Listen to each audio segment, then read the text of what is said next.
حضرت جنید بغدادی رحمۃ اللہ علیہ کا نام کون نہیں جانتا۔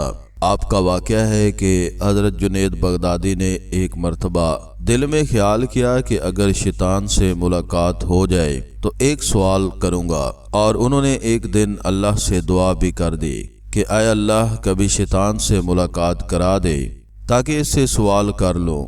ایک دن نماز پڑھ کر مسجد کے باہر نکلے تو ایک بوڑھا آدمی جھک کر سلام کرنے لگا۔ حضرت جنید بغدادی نے اس کو دیکھ کر کہا کہ کون ہو تم؟ کہنے لگا میں وہی ہوں جس سے ملنے کی آپ کو آرزو اور تمنا تھی۔ حضرت سمجھ گئے کہ اصل میں شیطان ہے۔ شیطان نے کہا کہ آپ مجھ سے کیوں ملنا چاہتے ہیں؟ حضرت جنید بغدادی رحمۃ اللہ علیہ نے کہا کہ میرے ذہن میں تیرے متعلق ایک سوال ہے۔ سوال یہ ہے کہ جب اللہ تعالیٰ نے تجھے حضرت آدم علیہ السلام کو سجدہ کرنے کا حکم دیا تو میری سمجھ میں نہیں آتا کہ آخر تجھے کس چیز نے اللہ کے حکم کی تعمیل کرنے سے منع کیا؟ کیوں تو نے سجدہ نہیں کیا؟ کیا اللہ کی عظمت کو نہیں جانتا تھا؟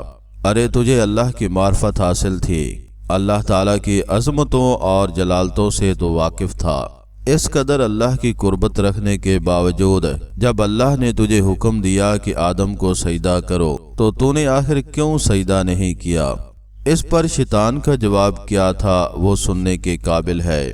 اس کے جواب نے کچھ دیر کے لیے حضرت جنید کے ہوش اڑا دیے۔ اس نے کہا کہ جنید آپ جیسا توحید پرست آدمی اور یہ مشرک کا سوال نہ سوال، آپ جیسا توحید پرست ایک اللہ کو ماننے والا، ایک اللہ کی پوجا کرنے والا، اور آپ کے ذہن میں سوال آ رہا ہے مشرک کا نہ سوال کہ میں نے غیر اللہ کو سجدہ کیوں نہیں کیا؟ کہنے لگا آدم تو غیر خدا تھے، خدا تو نہیں تھے، میں غیر اللہ کو سجدہ کیوں کر لیتا؟ آپ جیسا توحید پرست آدمی ایسا مشکرانہ سوال میرے سے کر رہا ہے، بڑے افسوس کی بات ہے۔ حضرت جنید بغدادی رحمۃ اللہ علیہ کہتے ہیں کہ جب اس نے یہ بات میرے سے کہی تو مجھے لگا کہ ہاں یہ تو ٹھیک کہہ رہا ہے، اور پھر تھوڑی دیر کے لیے مجھے ایسا معلوم ہوا کہ میرا ایمان سلب ہو رہا ہے۔ اس لیے میں سناٹے میں پڑ گیا، ہوش حواس باقی نہ رہے۔ میں سوچنے لگا کہ اس کو کیا جواب دے سکتا ہوں، اس لیے کہ جب وہ کہہ رہا ہے کہ تم ایک اللہ کو ماننے والے ہو اور مجھے پوچھتے ہو کہ آدم کو سجدہ کیوں نہیں کیا۔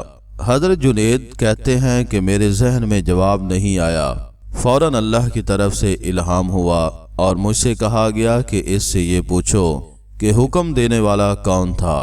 حکم دینے والا جب خود کہہ رہا ہے کہ فلاں چیز کو سجدہ کرو تو توحید اسی کا تو نام ہے، اس کی بات کو مان لیا جائے۔ حضرت جنید کہتے ہیں کہ اس الہام کے بعد میرا ایمان برقرار ہوا، نہ تو مجھے ایسا معلوم ہوا کہ میرے ایمان میں تزلزل پیدا ہو گیا ہے۔ بھائیو دیکھیے یہ شیطان ہے، شیطان کی مکاری اور عیاری، نہ ولیوں کو چھوڑا، نہ غوث و کتب و ابدال کو چھوڑا، نہ انبیاء علیہ السلام کو چھوڑا۔ غور کرو کہ شیطان باتوں اور چیزوں کو کس طرح مزین کرتا ہے اور گمراہ کرنے کی کوشش کرتا ہے۔ اس کا ذرا اندازہ اس واقعہ سے آپ کر لیجئے۔ اس لیے کبھی بھی شیطان سے بے فکر نہیں ہونا چاہیے۔ شیطان کی عیاری اور مکاری سے بعض اوقات انسان بے ایمان ہو جاتا ہے، لیکن اسے خبر نہیں رہتی کہ میں بے ایمان ہو گیا ہوں۔ شیطان کفر کو مزین کر دیتا ہے۔